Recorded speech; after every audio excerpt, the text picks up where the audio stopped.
Bienvenue sur la chaîne, vous qui êtes passionné d'histoires inspirantes et captivantes, comme nous. Abonnez-vous, cela nous fera grand plaisir. Dans la première partie de ce récit, nos trois amis sont allés rencontrer un marabout dans la forêt afin de devenir riches. Leur richesse promise était cependant soumise à des conditions strictes à respecter. Voici la suite de ce récit passionnant. Les mois s'étaient écoulés, et Mamadou, Kofi et Ibrahim baignaient dans la richesse comme dans un océan de plaisir sans fin. Les fêtes se succédaient, les champs de fleurs étaient illuminés de bougies, et les rues résonnaient des éclats de rire et des sons de la musique. Chacun vivait dans l'opulence, chaque désir assouvi au rythme d'une vie extravagante. Mais dans la splendeur de leur existence, un sentiment étrange de vide commença à se glisser dans leur cœur. Les maisons de Mamadou, Kofi et Ibrahim étaient pleines de trésors, de joyaux étincelants, de tissus rares, de chevaux magnifiques, mais quelque chose manquait. Leur vie de luxe, jadis un rêve, se transformait peu à peu en une routine où chaque jour ressemblait au précédent. L'euphorie des premières semaines s'était estompée, et un mal-être s'était installé. Mais le pire restait à venir. Un matin, après une nuit agitée, chacun des trois amis fut réveillé par une vision identique. Le sorcier, celui qui les avait guidés vers cette vie de fortune, apparut dans leurs rêves, sombre et silencieux. « Vous avez obtenu ce que vous vouliez, dit-il, sa voix résonnant dans l'obscurité de la nuit. Mais il est temps pour vous de payer votre dû. Le sacrifice doit être accompli. Vous devez offrir une fille vierge de votre entourage, pour qu'elle soit sacrifiée dans la forêt. Cela vous maintiendra dans la richesse, et vous vivrez. Sinon, tout ce que vous avez acquis se dissipera. » Lorsque Mamadou s'éveilla, son corps tremblait de terreur. Il n'avait pas osé dire à ses amis ce qu'il avait vu, mais il comprit que ce rêve était le même pour eux. Il courut chez Kofi, en proie à une angoisse indescriptible. « Il faut que tu écoutes, » dit Mamadou, la voix brisée. « Le sorcier, il nous a dit que le sacrifice doit être fait. Une fille vierge. Une vie pour que la richesse continue, pour que nous vivions encore. » Kofi, d'abord figé par la révélation, serra les poings. « Non, ce n'est pas possible. On a tout sacrifié pour être ici, et maintenant, on doit offrir une innocente pour conserver ce luxe? C'est insensé. » « Mais nous avons accepté, » répondit Ibrahim, les yeux éteints. « Nous avons signé notre destin quand nous avons pris les pierres. Ce n'est pas la première fois que nous faisons des sacrifices. Si nous voulons conserver ce pouvoir, nous n'avons pas le choix. » Les trois amis, hantés par l'horreur de cette nouvelle exigence, se rendirent chez l'homme riche. Ils avaient besoin de comprendre ce que tout cela signifiait, de savoir jusqu'où ce chemin les mènerait. L'homme, lorsqu'il les vit, leur adressa un sourire froid et calculateur, comme s'il savait déjà ce qu'ils venaient lui demander. « Vous avez fait vos sacrifices, » leur dit-il d'une voix calme, mais terrifiante. « Mais chaque année, vous devrez continuer à en faire d'autres pour que la richesse perdure. C'est ainsi que cela fonctionne. Le pouvoir, la vie et l'abondance ont un prix. Un prix que vous devez payer sans jamais faillir. Si vous arrêtez, tout s'effondrera. La richesse ne vous sera plus accessible. » Mamadou, Kofi et Ibrahim se regardèrent, leurs visages marqués par l'angoisse et le dégoût. Ils avaient cru que leur vie serait une fête éternelle, mais le sacrifice était devenu une réalité qu'ils ne pouvaient plus ignorer. « Nous ne pouvons pas continuer ainsi, » dit Mamadou, une ombre de douleur dans la voix. « Ce n'est pas ce que nous voulions. Cette richesse n'a pas de sens si elle nous coûte tout, même notre âme. » Mais Kofi, les yeux pleins de colère, répondit, « Que pouvons-nous faire? Nous avons déjà fait trop de sacrifices. Et si nous arrêtons maintenant, tout ce que nous avons bâti sera détruit. Nos vies aussi. » Les années passèrent, et le goût des fêtes, de l'or et des plaisirs disparut peu à peu. Les rires se faisaient plus rares, les repas plus silencieux. Un poids lourd, impitoyable, pesait sur leur cœur. Chaque nuit, leurs rêves étaient hantés par des visions d'innocentes filles sacrifiées, de vies volées pour leur propre gain. La richesse n'avait plus le même éclat. Elle était devenue une malédiction, un fardeau qu'ils ne pouvaient plus poser. Les interdictions imposées par le sorcier, leurs sacrifices récurrents, leur arrachaient une part d'humanité chaque jour. Mamadou, Kofi et Ibrahim, qui avaient cru que tout était possible, comprirent trop tard que leurs rêves de richesse les avaient enfermés dans un piège sans fin. « Les fêtes, elles ne me procurent plus rien, » murmura Ibrahim lors d'une soirée, les yeux vides. « Tout ce luxe me donne l'impression d'étouffer.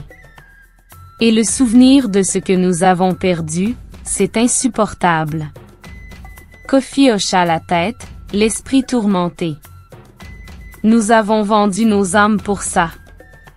Ce luxe est devenu une cage. » Mamadou, les yeux remplis de tristesse, conclut dans un murmure presque inaudible, « Nous sommes devenus des ombres de nous-mêmes.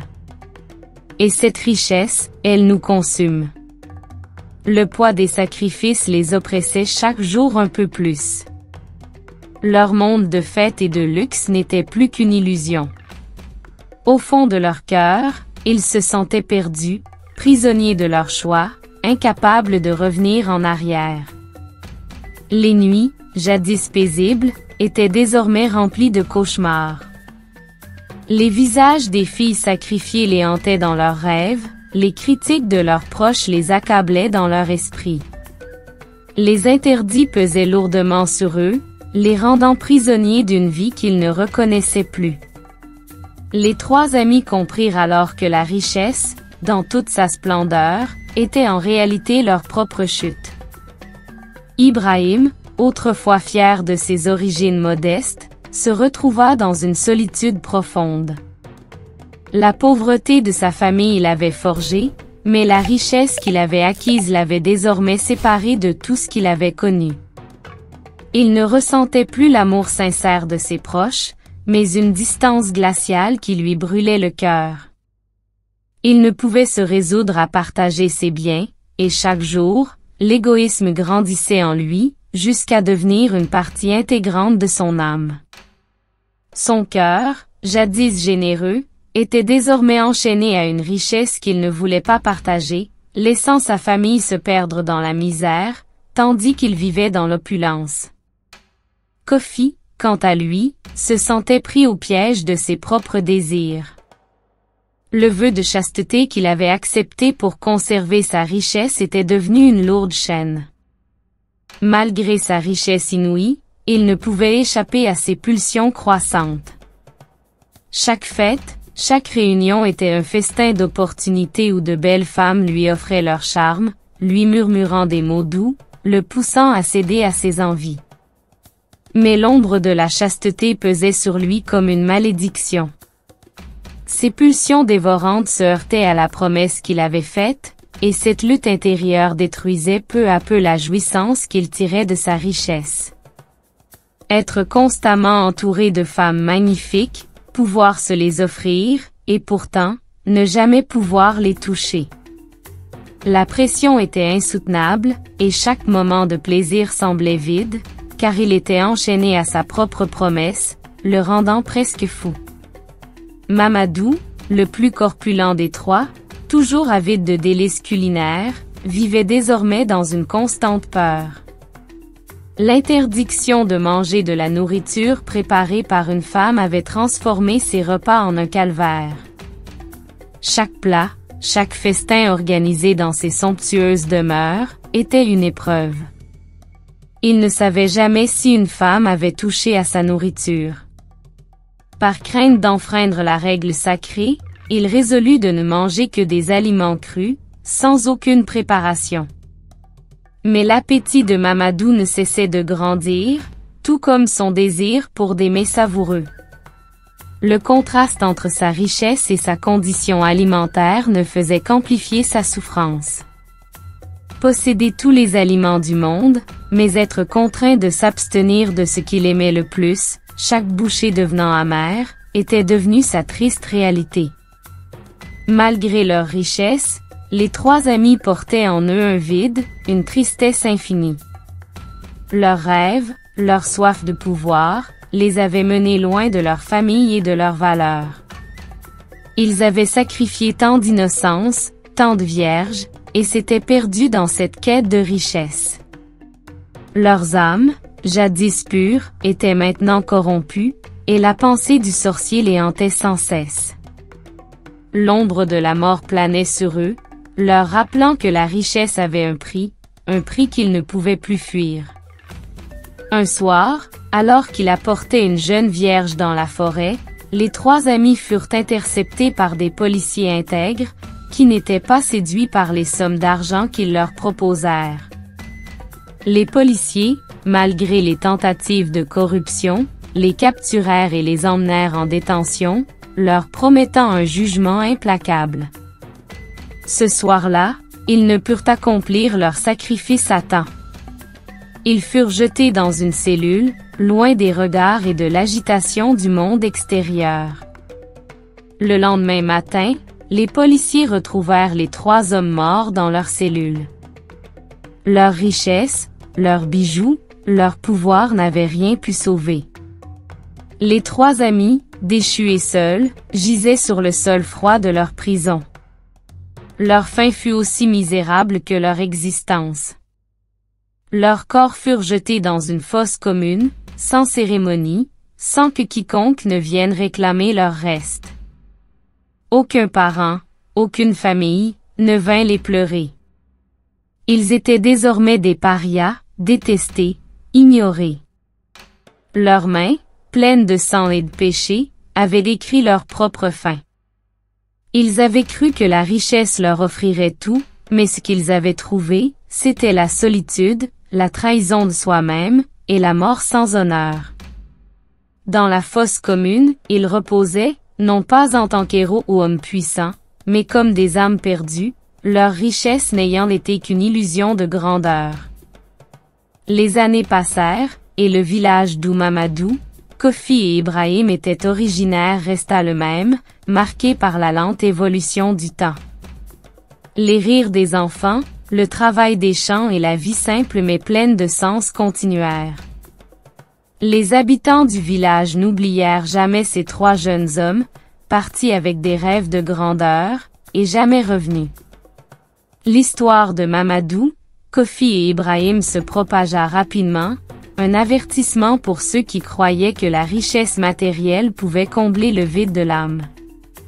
Les anciens du village, sages et expérimentés, commencèrent à partager leur histoire avec les plus jeunes, pour leur enseigner des leçons cruciales.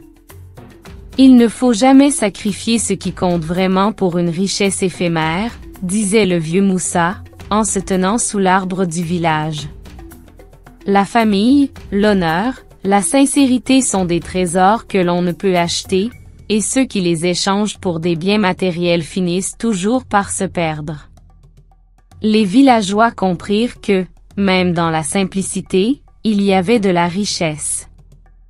La vraie richesse, disait la vieille Adama, ne réside pas dans les pierres précieuses, ni dans l'or ou les biens que l'on accumule, mais dans les liens que l'on tisse, dans l'amour que l'on partage et dans la paix de l'esprit. Le sacrifice des trois amis résonnait comme un avertissement dans les cœurs. La promesse de la richesse éternelle, si elle n'était pas accompagnée de sagesse et de moralité, n'était qu'une illusion. Chacun comprit que le chemin vers la grandeur n'était pas pavé de biens matériels, mais de valeurs humaines et de sacrifices qui préservent l'intégrité du cœur. Les enfants, un à un, écoutaient attentivement, posant des questions sur le rêve de Mamadou, Kofi et Ibrahim, sur leurs luttes intérieures, leurs faiblesses et leurs échecs. Et à chaque question, une leçon était donnée. Cherchez la richesse de l'esprit, la richesse de l'âme, et ne laissez jamais la quête de biens matériels obscurcir votre humanité. Ainsi, l'histoire des trois amis, devenue légende, se transforma en une sagesse partagée à travers les générations. Elle rappela à tous que la quête de richesse ne devait jamais éclipser l'essentiel, la connexion avec les autres, l'honnêteté, et le respect des valeurs qui font de nous des êtres humains dignes. À la fin de la journée, quand le soleil se couchait sur les collines du village, les villageois s'asseyaient ensemble sous l'arbre, remerciant la vie pour les leçons apprises et la sagesse acquise à travers les souffrances des autres. Mamadou, Kofi et Ibrahim étaient partis, mais leurs erreurs, leurs sacrifices et leurs regrets avaient offert une leçon qui serait transmise à travers les âges. La richesse sans cœur n'est que ruine, et le véritable trésor réside dans la simplicité et l'humanité. Voilà, nous sommes arrivés au terme de cette fabuleuse histoire. Si vous avez apprécié, alors aimez la vidéo, partagez la vidéo. Nous aimerons aussi avoir votre opinion sur la sorcellerie et ses méfaits en commentaire. N'oubliez pas de vous abonner à la chaîne. Merci.